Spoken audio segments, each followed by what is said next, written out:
आप सभी को जय मसीह की।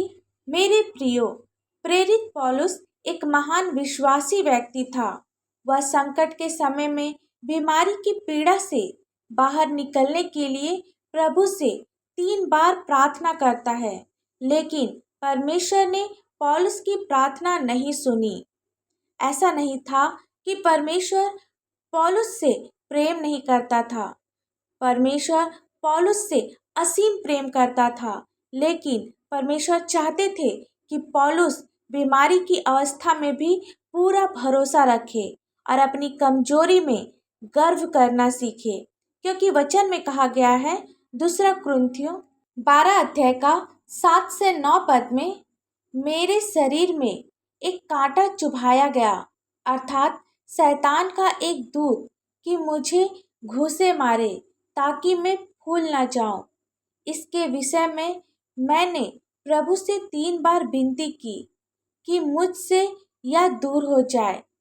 9 पद में लिखा है कि मेरा अनुग्रह तेरे लिए बहुत है, क्योंकि मेरी सामर्थ निर्बलता में सिद्ध होती है। इसलिए मैं बड़े आनंद से अपनी निर्बलताओं पर घमंड करूँगा कि मसीह की सामर्थ मुझ पर छाया करती है। मेरे प्रियो, जब हम बीमार होते हैं तो हम सभी डॉक्टर के पास जाकर अपनी बीमारी का इलाज करते हैं, अपने शरीर के लिए जो अंत में मिट्टी में मिल जाएगा, उसके ठीक होने के लिए प्रार्थना करते हैं। लेकिन वचन के द्वारा परमेश्वर हमें बताते हैं कि हमें शारीरिक नहीं बल्कि आत्मिक उपचार की आवश्यकता है, ताकि जब हम बीमार या दुख का सामना करें तो कमजोर न हो, बल्कि बीमारी में भी गर्व करे और आनंद मनाए, क्योंकि परमेश्वर सामर्थी है। वो अपनी सामर्थ निर्बलताओं में सिद्ध करेगा। प्रभु आपके जीवन में कार्य करेगा, आपको चंगा करेगा।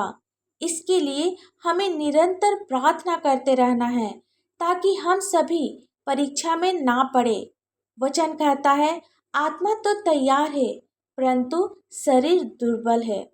हमें अपने जीवन में आत्मिक तैयारी करते रहना है।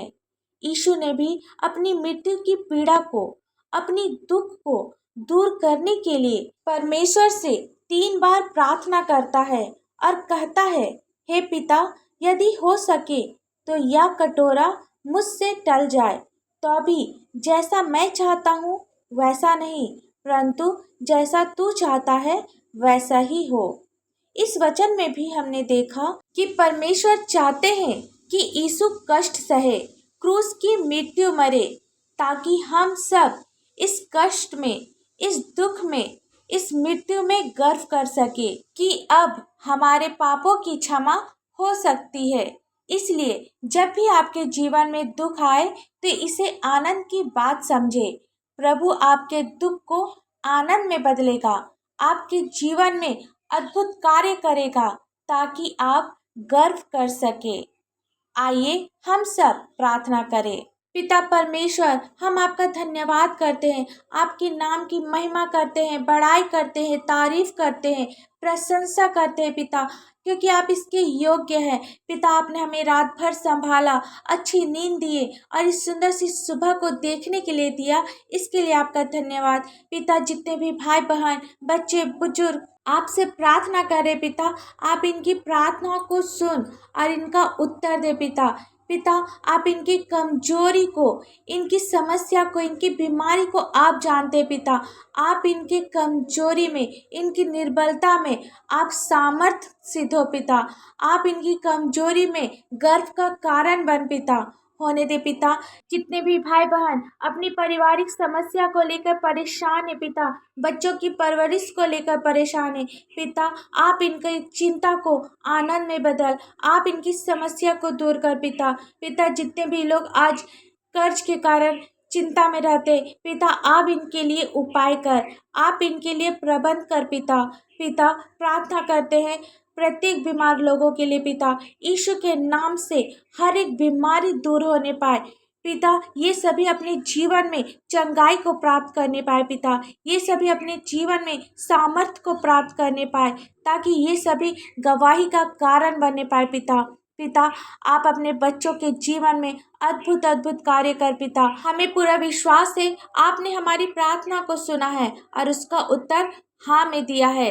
इस प्रार्थना को यीशु मसीह के नाम से मांगते हैं। दया से सुन, स्वर्गराज में ग्रहण कर। आमीन।